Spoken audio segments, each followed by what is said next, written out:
lagi di Wonder Food teman-teman. Saya pengen bahas tentang sate. Kebetulan juga di sini banyak sekali pilihan satenya. Tapi saya udah pernah bahas sate ayam, sate taichan. Nggak itu lagi.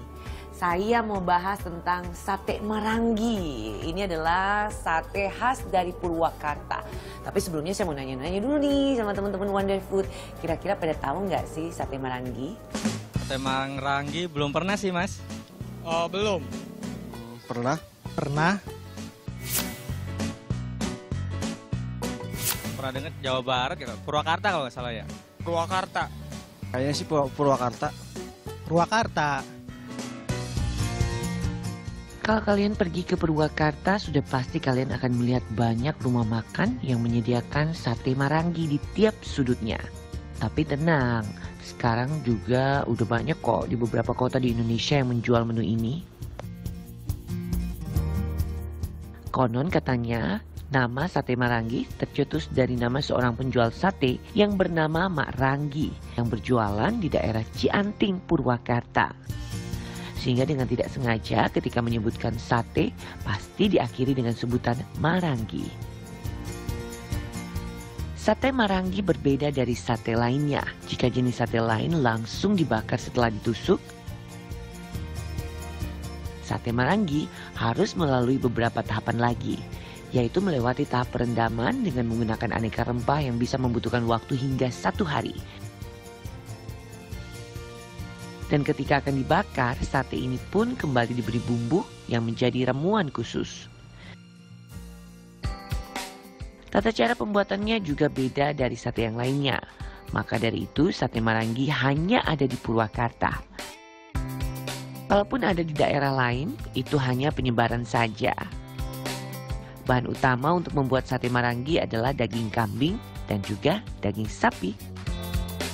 Selain itu kita pun membutuhkan gula aren, kecap, serta tusuk sate untuk memudahkan proses pembakarannya. Untuk bumbunya kita perlu menyiapkan bawang putih, bawang merah, ketumbar, air asam, serta garam. Bumbu ini digunakan untuk membumbui dagingnya. Namun jika kita hendak membuat saus tambahan, maka bumbunya kita sesuaikan lagi dengan keinginan.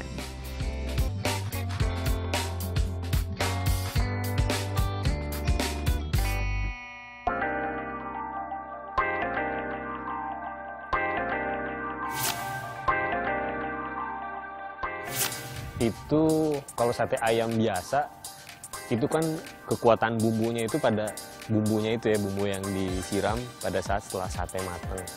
Jadi pada saat ngebumbuin ayamnya sih paling cuma pakai garam aja, itu udah cukup.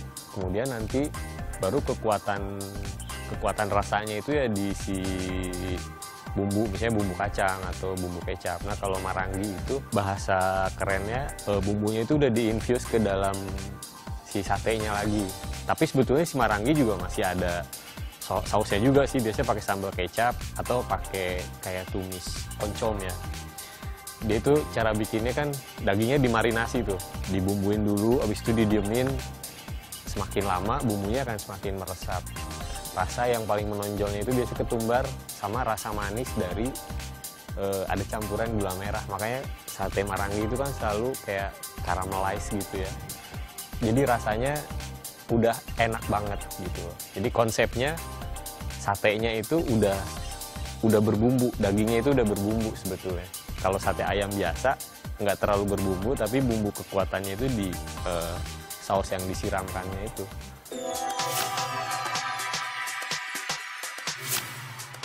Ya saya juga sependapat, nggak usah pakai saus juga, saus sate marangi itu udah enak banget. Cuman kan orang Indonesia itu selalu suka sama masakan yang taste-nya itu deep, intens banget gitu. Jadi yang rasanya itu orang Indonesia lebih suka yang lebih kuat. Karena orang Indonesia kan makannya sama nasi, nggak dimakan kayak orang luar negeri. Misalnya makan daging, ya udah daging aja. Dagingnya banyak, jadi kalau rasanya terlalu over kan mereka pasti bilang kemanisan, keasinan. Ke orang Indonesia masih diimbangi sama nasi. Setelah ini saya masih ada menu Wonder Food lagi, masih menyangkut sate juga. Tetap sama kami ya.